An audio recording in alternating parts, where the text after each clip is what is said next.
আসসালামু আলাইকুম। দৈনিক সাতক্ষীরা দিগন্ত সংবাদে দেশ ও প্রবাসে থাকা সকল দর্শক শ্রোতাকে জানাই স্বাগতম। সাথে আছি আমি সাদিয়া। শ্যামনগর উপজেলা বিএনপি ও পৌর বিএনপির নবগঠিত কমিটি বাতিলের দাবিতে প্রতিবাদ কর্মসূচি। প্রতিবেদনে মোহাম্মদ মেহেদী হাসান, সম্পাদক ও প্রকাশক।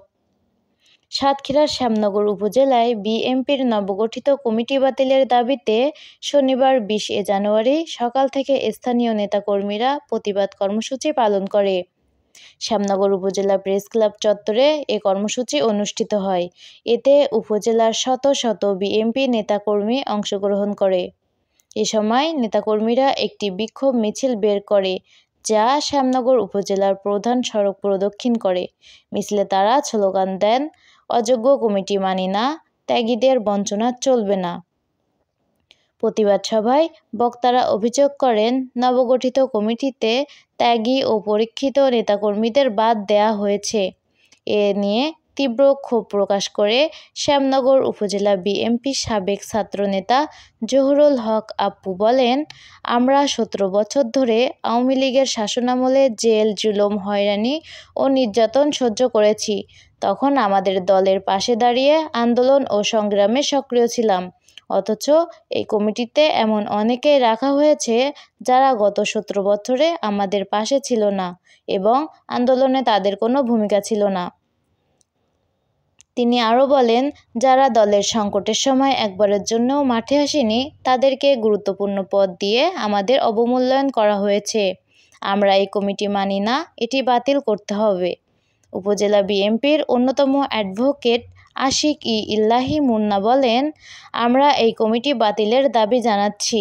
দলীয় হাইকমান্ডের কাছে স্মারকলিপি পেশ করা হবে। আমাদের দাবি না মানা হলে ভবিষ্যতে আরও কঠোর কর্মসূচি দেওয়া হবে। পদ্মপুকুর ইউপি চেয়ারম্যান ও ইউনিয়ন বিএনপির সভাপতি মোহাম্মদ আমজাদুল ইসলাম বলেন, দলীয় গঠনতন্ত্র অনুযায়ী কমিটি গঠনের ক্ষেত্রে স্থানীয় নেতাদের সঙ্গে পরামর্শ করার কথা ছিল, কিন্তু তা করা হয়নি। আমরা এই কমিটি বাতিলের দাবি জানাই। উপজেলা বিএনপির অন্যতম নেতা গাজী শাহ আলম বলেন, আওয়ামী লীগ সরকারের সময় বিএনপির আন্দোলনে অংশ নিতে গিয়ে আমরা মামলা হামলার শিকার হয়েছি।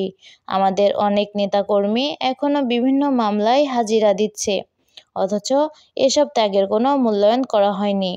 কমিটি গঠনে দুর্বৃত্তায়ন ও স্বজনপ্রীতি হয়েছে। উল্লেখ্য, শ্যামনগর উপজেলা বিএনপির নবগঠিত কমিটি সম্প্রতি ঘোষণা করা হয়।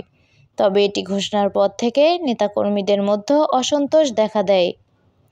ত্যাগী নেতাদের উপেক্ষা করে পছন্দর ব্যক্তিদের স্থান দেওয়ার অভিযোগে এই কমিটির বিরুদ্ধে ক্ষোভ প্রকাশ করেছেন স্থানীয় নেতারা।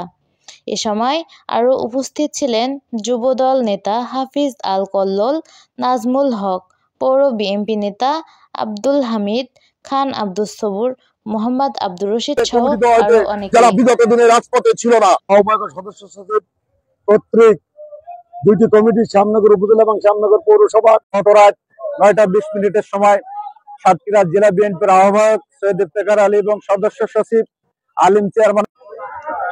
আজকে আমরা দেখতে পেলাম জাতীয়তাবাদী যুবদল কর্তৃক আমরা আজকে দেখেছি গত কয়েকদিন যাবৎ কমিটি সবাই যারা স্বচ্ছ রাজনীতির সাথে সম্পৃক্ত আছে তাদেরকে দিয়ে একটু নতুন গঠনমূলক কমিটি আমরা দেখতে চাই।